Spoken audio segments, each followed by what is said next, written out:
Here we are once again in another episode of GLAFGEN's East TV Teaching on Air.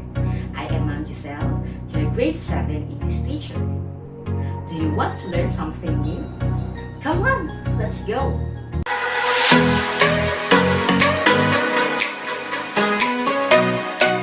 The lesson that we are going to tackle for today will develop your critical thinking skills by analyzing and completing an analogy.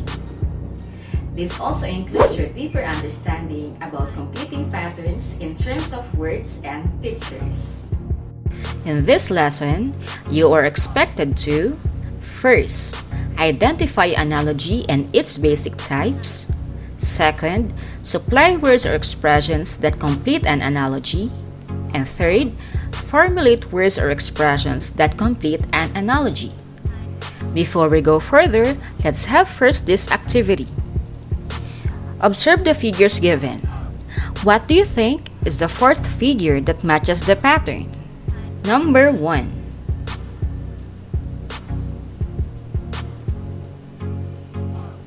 Number 2.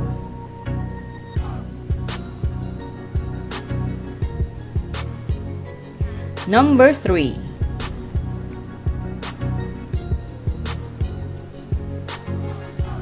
Number 4. Number 5.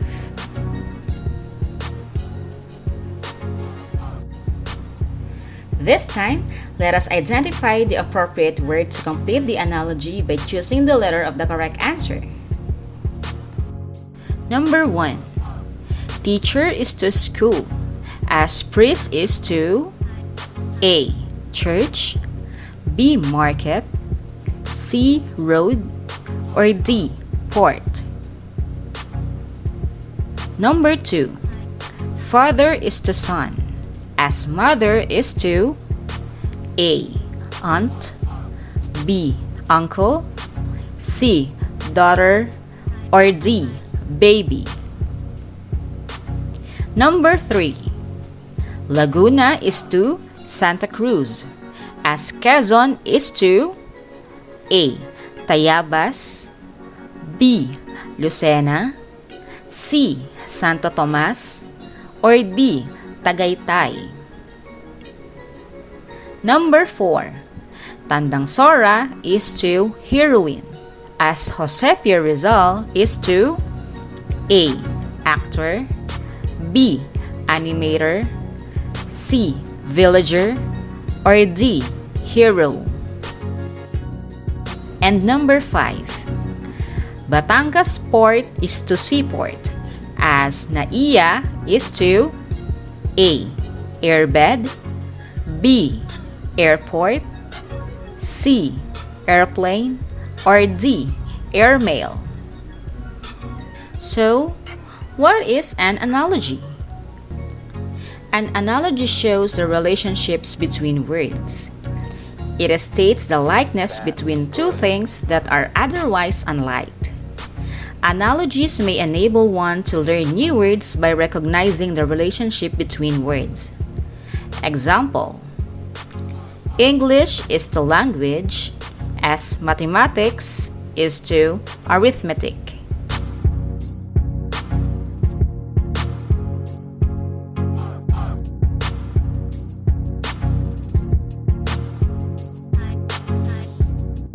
The colon is used to split the analogy into two parts. The first part is the left-hand side of the double colon. English is to language, while the second part is the right-hand side. Mathematics is to arithmetic.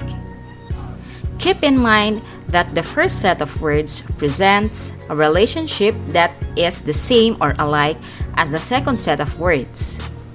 One possible way to read or verbalize an analogy is like this example. English is to language as mathematics is to arithmetic. Analogies have varied types. These are the following. Synonyms. Words possessing the same meaning.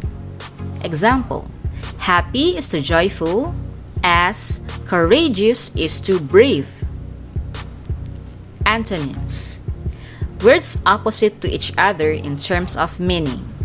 Example: huge is to tiny, as hot is to cold.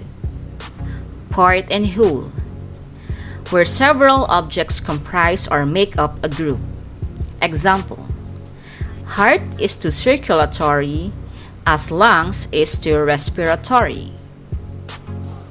Characteristics: mostly comprises descriptions of items. Example: smart is to teacher, as board eraser is to dusty. Function: shows what a certain object is for or explains its use. Example: keyboard is to type, as stove is to cook. Cause and effect: showing cause and effect relationship. Example: study is to graduate, as hard work is to success. So now, this is my final question. As a young one, how would you cope up with the challenges that this pandemic has brought us? We all know that life is to live as hindrance is to break. We are facing the same dilemma under one sky. But one thing is for sure. We can still live the life we wanted to have when this pandemic ends. Besides, we are the ones who can make our own choices. Thus, challenges are meant to be as your faith is to you choose.